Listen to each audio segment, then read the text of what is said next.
ಕಾಂಗ್ರೆಸ್ ವಿರುದ್ಧ ಸಿಡಿದೆದ್ರ ಮತ್ತೊಬ್ಬ ನಾಯಕ. ಕಾಂಗ್ರೆಸ್ ಅನ್ನ ತೊರೆತಾರ ಆ ನಾಯಕ ಅನ್ನೋ ಪ್ರಶ್ನೆಗಳು ಹುಟ್ಟುಹಾಕಿದೆ. ಕಾಂಗ್ರೆಸ್ ಪಕ್ಷದ ವಿರುದ್ಧ ಸಿಡಿದೆದ್ದು ಬಿಟ್ರ ಮತ್ತೊಬ್ಬ ನಾಯಕ. ಕಾಂಗ್ರೆಸ್ ಅನ್ನ ತೊರೆಯುತ್ತಾರ ಸಂಸದ ಶಶಿ ತರೂರ್. ತಿರುವನಂತಪುರ ಕ್ಷೇತ್ರದ ಸಂಸದರು ಶಶಿ ತರೂರ್ ಅವರು. ಕಾಂಗ್ರೆಸ್ನಿಂದ ಸಂಸದ ಶಶಿ ತರೂರ್ ದೂರ ಆಗ್ತಿದ್ದಾರೆ. ದಿನದಿಂದ ದಿನಕ್ಕೆ ಕಾಂಗ್ರೆಸ್ನಿಂದ ತರೂರ್ ಅಂತರವನ್ನ ಕಾಯ್ಕೊಳ್ತಿದ್ದಾರೆ.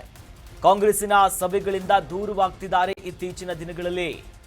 ಇದು ಸದ್ಯದ ಮಟ್ಟಿಗೆ ಕಾಂಗ್ರೆಸ್ಸಿಗೆ ಒಂದು ಬಿಸಿ ತುಪ್ಪದ ವಾತಾವರಣ. ಸಂಸದ ಶಶಿ ತರೂರ್ ಬಹಳಷ್ಟು ಇಂಟೆಲೆಕ್ಚುಯಲ್ ಐಡಿಯಾಲಜಿಗಳನ್ನ ಹೊಂದಿದ್ದಾರೆ. ಕೇರಳದ ತಿರುವನಂತಪುರದ ಕ್ಷೇತ್ರದ ಎಂಪಿ ಕಾರ್ಯವನ್ನು ನಿರ್ವಹಿಸುತ್ತಿದ್ದಾರೆ. ಆದರೆ ಇದು ಈ ನಡುವೆ ಏನಾಗ್ತಿದೆ ಅಂತಂದ್ರೆ ಒಂದಿಷ್ಟು ವದಂತಿಗಳಿತ್ತು. ಬಿಜೆಪಿಗೆ ಕಾಲಿಟ್ಟಿದ್ದಾರೆ, ಪ್ರಧಾನಿ ನರೇಂದ್ರ ಮೋದಿ ಅವರನ್ನ ಹೊಗಳುತ್ತಾರೆ. ಜೊತೆಯಲ್ಲಿ ಪ್ರಮುಖವಾಗಿ ಪುಟಿನ್ ಅವರು ಬಂದಂತ ಸಂದರ್ಭದಲ್ಲಿ ಲೋಕಸಭೆಯ ವಿಪಕ್ಷ ನಾಯಕನಿಗೆ ಅವ್ರನ್ನ ಕರೆದು ಆಹ್ವಾನಿಸಿ ಮಾತನಾಡುವಂತ ಕೆಲಸ ಆಗಿಲ್ಲ. ಒಂದಿಷ್ಟು ಕಸ್ಟಮ್ಸ್ ಇತ್ತು, ಅದನ್ನ ಫಾಲೋ ಮಾಡಲಿಲ್ಲ ಅನ್ನೋ ಶಿಷ್ಟಾಚಾರಗಳ ವಿಚಾರ ಪ್ರಸ್ತಾಪ ಆಗಿತ್ತು. ಆಪರೇಷನ್ ಸಿಂಧೂರ್ ಆದಂತ ಸಂದರ್ಭದಲ್ಲಿ ನಮ್ಮ ದೇಶದ ಸಂಸದರನ್ನ ಒಂದು ನಿಯೋಗವನ್ನ ಮಾಡಿಕೊಂಡು ಪ್ರಧಾನಿ ನರೇಂದ್ರ ಮೋದಿ ಅವರ ನೇತೃತ್ವದಲ್ಲಿ ಅನೇಕರನ್ನ ಬೇರೆ ಬೇರೆ ದೇಶಕ್ಕೆ ಕಳಿಸುವಂತ ಕೆಲಸ ಆಗಿತ್ತು. ಆಗ ಕಾಂಗ್ರೆಸ್ಸಿನ ಶಶಿ ತರೂರ್ ಅವರು ಹೆಸರಿದ್ದಂಥ ಸಂದರ್ಭದಲ್ಲೂ ಕೂಡ ಒಂದಿಷ್ಟು ಚರ್ಚೆ ಆಗಿತ್ತು. ಆದರೆ ಈ ನಡುವೆ ಈಗ ಶಶಿ ತರೂರ್ ಅವರು ಕಾಂಗ್ರೆಸ್ಸಿಂದ ದೂರ ಆಗ್ತಿದ್ದಾರೆ. ಕಾಂಗ್ರೆಸ್ಸಿನ ಪ್ರಮುಖ ಸಭೆಗಳಿಗೆ ಗೈರಾಗ್ತಿದ್ದಾರೆ, ಬರ್ತಾ ಇಲ್ಲ. ಪ್ರಧಾನಿ ನರೇಂದ್ರ ಮೋದಿ ಅವರನ್ನ ಹೊಗಳುತ್ತಾರೆ, ಬಿಜೆಪಿಯ ಜೊತೆಯಲ್ಲಿ ಅಥವಾ ಇತರ ಕಾರ್ಯಕ್ರಮದಲ್ಲೂ ಇರ್ತಾರೆ ಅನ್ನೋ ಆರೋಪಗಳು ಕೂಡ ಇದೆ. ಮತ್ತೊಂದು ಅಪ್ಡೇಟ್ ಇದೆ, ಗಮನಿಸ್ತಾ ಹೋಗೋಣ. ಶಶಿ ತರೂರ್ 3 ಸಭೆಗಳಿಗೆ ಗೈರಾಗಿದ್ದಾರೆ ಸಂಸದರು, ಕಾಂಗ್ರೆಸ್ಸಿನ ಸಂಸದರು. ಸೋನಿಯಾ ಗಾಂಧಿ ಸಭೆಗೆ ಗೈರಾಗಿದ್ರು ಶಶಿ ತರೂರ್. ಎಸ್ಐಆರ್ ಸಭೆಗೂ ಶಶಿ ತರೂರ್ ಬಂದಿರಲಿಲ್ಲ. ಕೇರಳದ ನಾಯಕ ಬಿಜೆಪಿಯನ್ನ ಸೇರ್ತಾರ ಹಾಗಾದ್ರೆ ಶಶಿ ತರೂರ್ ಅವರು? ಬಿಜೆಪಿಯ ಜೊತೆ ಗುರುತಿಸಿಕೊಳ್ತಿದ್ದಾರೆ ಶಶಿ ತರೂರ್ ಅವರು. ಬಿಜೆಪಿ ವಿರುದ್ಧ ಮಾತನಾಡ್ತಿಲ್ಲ, ವಿರೋಧಿಸ್ತಿಲ್ಲ, ಟೀಕೆ ಮಾಡ್ತಿಲ್ಲ. ಶಶಿ ತರೂರ್ ಬಿಜೆಪಿ ಸೇರೋದು ಪಕ್ಕಾನಾ? ಇದು ರಾಜಕೀಯ ವಲಯದಲ್ಲಿನ ಅತಿ ದೊಡ್ಡ ಸದ್ಯದ ಮಟ್ಟಿಗೆ ಪ್ರಶ್ನೆ. ಯಾಕಂದ್ರೆ ಅನೇಕ ಬಾರಿ ವಿಚಾರಗಳಿತ್ತು. ಕಾಂಗ್ರೆಸ್ಸಿಗೆ ಶಶಿ ತರೂರ್ ಗುಡ್ ಬೈ ಹೇಳ್ತಾರೆ, ಬಿಜೆಪಿಗೆ ಹಾಯ್ ಅಂತಿದ್ದಾರೆ ಅಂತ. ಆದರೆ ಇತ್ತೀಚಿನ ಬೆಳವಣಿಗೆ ಗಮನಿಸಿದಂಥ ಸಂದರ್ಭದಲ್ಲಿ ಶಶಿ ತರೂರ್ ಈ ಹಿಂದೆ ಯಾವಾಗ ಇವರು ಬಿಜೆಪಿಗೆ ಸೇರ್ತಾರೆ ಅಥವಾ ಒಲವು ತೋರಿಸಿದ್ದಾರೆ ಅನ್ನೋ ಆರೋಪಗಳು ಅಥವಾ ಟೀಕೆಗಳು ಬಂದಾಗ ಅದನ್ನ ನಯವಾಗಿಯೇ ತಿರಸ್ಕಾರ ಮಾಡಿದ್ರು. ಆದರೆ ಇತ್ತೀಚೆಗೆ ಕಾಂಗ್ರೆಸ್ಸಿನ ವರಿಷ್ಠೆ ಸೋನಿಯಾ ಗಾಂಧಿ ಅವರು ಸಭೆ ನಡೆಸಿದ್ರು. ಆದರೆ ಆ ಸಭೆಗೆ ಶಶಿ ತರೂರ್ ಅವರು ಇರಲಿಲ್ಲ. ಅವರ ಅನುಪಸ್ಥಿತಿಯಲ್ಲಿ ಎದ್ದು ಕಾಣಿಸ್ತಾ ಇತ್ತು. ನಂತರ ಓಟ್ ಚೋರಿ ದೇಶದೆಲ್ಲೆಡೆ ಕಾಂಗ್ರೆಸ್ ಗಮನವನ್ನ ಸೆಳೀತಾ ಇದೆ, ಪ್ರತಿಭಟನೆ ಮಾಡ್ತಾ ಇದೆ. ಆದರೆ ಎಸ್ಐಆರ್ ಸ್ಪೆಷಲ್ ಇಂಟೆನ್ಸಿವ್ ರಿವಿಷನ್ ಇದನ್ನ ಮುಂದಿಟ್ಕೊಂಡು ಸಭೆ ಮಾಡೋದಕ್ಕೆ ಕಾಂಗ್ರೆಸ್ನವರು ಮುಂದಾಗಿದ್ರು. ಆದರೆ ಆ ಕಾರ್ಯಕ್ರಮ ಅಥವಾ ಆ ಸಭೆಗೂ ಕೂಡ ಶಶಿ ತರೂರ್ ಅವರು ಬಂದಿಲ್ಲ. ಇಷ್ಟಕ್ಕೆ ಮಾತ್ರ ಮುಗಿತಾ ಇಲ್ಲ. ಬಿಜೆಪಿಯನ್ನ ಕಾಲಿಡಿಬೇಕಿತ್ತು ಅಥವಾ ಕೇಂದ್ರ ಸರ್ಕಾರವನ್ನ ತಿವಿಯುವಂತ ಕೆಲಸ ಮಾಡಬೇಕು, ವಿರೋಧ ಮಾಡಬೇಕು. ಆದರೆ ಆ ಕೆಲಸ ಕೂಡ ಇವರು ಮಾಡ್ತಿಲ್ಲ. ಬಿಜೆಪಿ ಜೊತೆ ಗುರುತಿಸಿಕೊಳ್ತಿದ್ದಾರೆ ಅನ್ನುವಂಥ ಒಂದಿಷ್ಟು ಅಲಿಗೇಷನ್ಸ್ಗಳಿದೆ.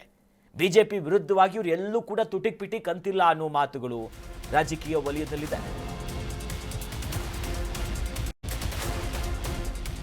ಶಶಿ ತರೂರು ಕ್ಷೇತ್ರದಲ್ಲಿ ಕಮಲ ಅರಳುತ್ತಾ ಇದೆ. ತಿರುವನಂತಪುರ ಪಾಲಿಕೆಯಲ್ಲಿ ಬಿಜೆಪಿ ಗೆದ್ದು ಎನ್ಡಿಎ ಗೆದ್ದು ಒಂದು ದಾಖಲೆ ಆಯಿತು. ಇತಿಹಾಸದಲ್ಲೇ ಮೊದಲ ಬಾರಿ ಬಿಜೆಪಿ ಅಧಿಕಾರಕ್ಕೆ ಬಂದಿರೋದು ಪಾಲಿಕೆಯಲ್ಲಿ. ತರೂರ ಬೆಂಬಲದಿಂದ ಬಿಜೆಪಿಗೆ ಅಧಿಕಾರ ಸಿಗ್ತಾ ಅನ್ನೋ ಚರ್ಚೆ ಇದೆ. ಕುತೂಹಲಕ್ಕೆ ಕಾರಣ ಆಗಿದೆ ಈಗ ಕಾಂಗ್ರೆಸ್ ನಾಯಕನ ಒಂದೊಂದು ನಡೆ. ಶಶಿ ತರೂರ್ ಕಾಂಗ್ರೆಸ್ಸಿನ ಪ್ರಭಾವಿ ನಾಯಕರಲ್ಲಿ ಅಥವಾ ಗಮನ ಸೆಳೆಯುವಂತ ಒಂದು ಚಾರ್ಮಿಂಗ್ ನಾಯಕರಲ್ಲಿ ಗುರುತಿಸಿಕೊಳ್ತಾರೆ. ಎಂಪಿ ಪ್ರಮುಖವಾಗಿ ಅವರದ್ದೇ ಆದಂಥ ಅಭಿಮಾನಿಗಳು, ಬೆಂಬಲಿಗರಿದ್ರು. ಕೇರಳ ಅಂತ ಗಮನ ಹರಿಸಿದಂಥ ಸಂದರ್ಭದಲ್ಲಿ ಬಿಜೆಪಿಗೆ ಎನ್ಡಿಎ ಭಾಗವಾಗಿ ಕೇರಳದಲ್ಲಿ ಕಮಲವನ್ನ ಅರಳಿಸೋದು ಬಹಳ ದೊಡ್ಡ ಟಾಸ್ಕ್. ಸೇಮ್ ತಮಿಳುನಾಡಿನ ಪರಿಸ್ಥಿತಿ ಹೇಗಿದೆ ಅದೇ ರೀತಿಯಾಗಿ ಕೇರಳ ಕೂಡ ಹಾಗೆ ಇದೆ. ಕಮ್ಯುನಿಸ್ಟ್ ಇರಬಹುದು, ಮತ್ತೊಂದು ಮಗದೊಂದು. ಆದರೆ ಇತಿಹಾಸದಲ್ಲೇ ಒಂದು ರೀತಿ ದಾಖಲೆ. ತಿರುವನಂತಪುರದ ಪಾಲಿಕೆಯಲ್ಲಿ ಅನೇಕ ವರ್ಷಗಳ ನಂತರ ಗೆದ್ದು ಬೀಗಿದೆ ಬಿಜೆಪಿ ಬೆಂಬಲಿತವಾಗಿರುವಂಥ ಅಭ್ಯರ್ಥಿಗಳು. ಈಗ ಶಶಿ ತರೂರ್ ದೂರ ಆಗ್ತಿರೋದಕ್ಕೆ ತಿರುವನಂತಪುರದ ನಾಯಕ ಗುರುತಿಸಿಕೊಂಡಿದ್ದಾರೆ. ಸೋನಿಯಾ ಗಾಂಧಿ ಅವರು ಇರ್ಬೋದು, ಕಾಂಗ್ರೆಸ್ಸಿನ ವರಿಷ್ಠರ ಪ್ರಮುಖ ಸಭೆಗಳಿಗೆ ಇವರು ಹೋಗ್ತಾ ಇಲ್ಲ, ಗೈರಾಗ್ತಿದ್ದಾರೆ. ಬಿಜೆಪಿಯವರನ್ನ ಹೊಗಳುತ್ತಾರೆ. ಅದರಲ್ಲೂ ಕೂಡ ಎಸ್ಪೆಷಲಿ ಪ್ರಧಾನಿ ನರೇಂದ್ರ ಮೋದಿ ಅವರಿಗೆ ಬಹಳ ಆಪ್ತರಾಗಿದ್ದಾರೆ, ಕೆಲವು ವಿಚಾರಗಳನ್ನ ಟೀಕೆ ಮಾಡೋದಿಲ್ಲ ಅನ್ನೋ ಆರೋಪ. ಇದರ ನಡುವೆ ಶಶಿ ತರೂರ್ ಅವರು ಬೆಂಬಲ ಮಾಡಿ ಅವರು ಸಪೋರ್ಟ್ ಕೊಟ್ಟು ಕಾಂಗ್ರೆಸ್ಸಿನ ಸಂಸದನ ಸಪೋರ್ಟ್ ಇಂದನೇ ಬಿಜೆಪಿಯ ಅಭ್ಯರ್ಥಿಗಳು ತಿರುವನಂತಪುರದ ಪಾಲಿಕೆಯ ಚುನಾವಣೆಯಲ್ಲಿ ಗೆದ್ದಿದ್ದಾರೆ ಅನ್ನೋ ಮಾತು ಈಗ ಹಲ್ಚಲ್ ಹುಟ್ಟಿಸ್ತಾ ಇದೆ, ಕುತೂಹಲಕ್ಕೆ ಕಾರಣ ಆಗಿದೆ. ಮುಂದೆ ಯಾವ ಲೆಕ್ಕಾಚಾರದಲ್ಲಿ ಇದ್ದಾರೆ ಅಂತ.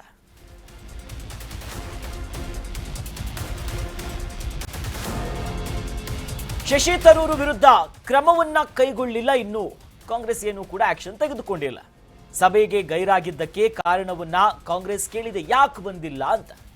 ಶಶಿ ತರೂರ ಹಿಂದಿದೆ ಹಿಂದೂ ವೋಟ್ ಬ್ಯಾಂಕ್. ಇದೇ ಕಾರಣಕ್ಕಾಗಿ ತರೂರ್ಗೆ ನೋಟಿಸ್ ಅನ್ನ ನೀಡದೇ ಇಲ್ಲ ಹೈಕಮಾಂಡ್ ನಾಯಕರು. ಮುಂದಿನ ಚುನಾವಣೆಗೆ ಬಿಜೆಪಿಗೆ ಸೇರ್ತಾರ? ಹಾಗಾದ್ರೆ ಕುತೂಹಲಕ್ಕೆ ಕಾರಣ ಆಗ್ತಿದೆ ಶಶಿ ತರೂರ್ ಅವರ ರಾಜಕೀಯ ನಡೆ. ನೋಡಿ, ಅವ್ರ ಮೇಲೆ ಯಾಕೆ ಕ್ರಮ ಆಗಿಲ್ಲ ಅನ್ನೋದಾದ್ರೆ, ನೋಡಿ, ಸಂಸತ್ತಿನ ಅಧಿವೇಶನ ಸಂದರ್ಭದಲ್ಲಿ ನೋಡಿ ಅವರ ಕಾರ್ಯಕ್ಷಮತೆ ಬಗ್ಗೆ ಸಾಕಷ್ಟು ವಿಚಾರಗಳಿದೆ. ಆದರೆ ಶಶಿ ತರೂರ್ ಅವರು ಸಭೆಗಳಲ್ಲಿ ಗೈರಾಗ್ತಿರೋದು ಅನುಮಾನಗಳಿಗೆ ಎಷ್ಟು ಎಡೆ ಮಾಡಿಕೊಟ್ಟಿದೆಯಲ್ಲ, ಅಷ್ಟೇ ಈಗ ಪಾಲಿಕೆ ಚುನಾವಣೆಯಲ್ಲಿ ಇವ್ರ ವಿಚಾರವಾಗಿನೇ ಹಿಂಗಾಯ್ತಾ ಅಂತ. ಹೀಗಾಗಿ ಈಗ ಪ್ರಶ್ನೆ ಕೂಡ ಮಾಡಿದ್ದಾರೆ, ಇವ್ರು ಯಾಕೆ ಎಲ್ಲಿ ಹೋದ್ರು, ಯಾಕೆ ಬಂದಿಲ್ಲ ಅಂತ.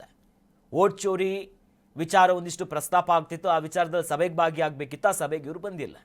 ಈಗ ಶಶಿ ತರೂರ್ ಅವರ ಹಿಂದೆ ಹಿಂದೂ ವೋಟ್ ಬ್ಯಾಂಕ್ಗಳಿದೆ, ಬಹಳಷ್ಟು ಚಾಮಿಂಗ್ ಇರುವಂಥ, ಇನ್ಫ್ಲೂಯೆನ್ಸ್ ಇರುವಂತಹ ನಾಯಕ. ಎಲ್ಲಾದರೂ ಹಿರಿಯ ನಾಯಕರ ಮೇಲೆ ಶೋಕಾಸ್ ನೋಟಿಸ್ ಕೊಡೋದು ಅಥವಾ ಎಚ್ಚರಿಕೆ ಕೊಡೋ ಅಥವಾ ಇನ್ನೊಂದೇನೋ ಸಂದೇಶಗಳನ್ನು ರವಾನೆ ಮಾಡ್ತಾರೆ ಅಂತಂದರೆ ಅದು ಪಕ್ಷದ ಆಂತರಿಕ ವಿಚಾರಗಳಿಗೂ ಕೂಡ ಸಂಕಷ್ಟಗಳು ಒದಗಿಸುತ್ತೆ. ಜೊತೆಯಲ್ಲಿ ತಿರುವನಂತಪುರದಲ್ಲೂ ಕೂಡ ಬೇರೆ ರೀತಿ ಮೆಸೇಜುಗಳು ಪಾಸ್ ಆಗಿಬಿಡುತ್ತೆ. ಇದು ಸದ್ಯದ ಕಾಂಗ್ರೆಸ್ಸಿನ ಬೆಳವಣಿಗೆ, ರಾಷ್ಟ್ರ ಮಟ್ಟದಲ್ಲಿ ಚರ್ಚೆ ಆಗ್ತಿರೋ ವಿಚಾರ. ಇದು ಸಣ್ಣ ಪುಟ್ಟ ವಿಚಾರ ಅಲ್ಲ. ಮುಂದಿನ ಚುನಾವಣೆಗೆ ಇವರು ಬಿಜೆಪಿಯನ್ನ ಸೇರ್ತಾರಾ, ಸೇರುವಂತ ಪ್ಲಾನ್ನಲ್ಲಿದ್ದಾರಾ? ಸದ್ಯ ಇವರ ನಡೆಗಳ ಅದನ್ನೇ ಸೂಚಿಸ್ತಾ ಇದೆ ಅನ್ನೋದು ರಾಜಕೀಯ ಪಡಸಾಲೆಯಲ್ಲಿರುವಂತಹ ದೊಡ್ಡ ಮಟ್ಟದ ಕುತೂಹಲದ ವಿಚಾರ.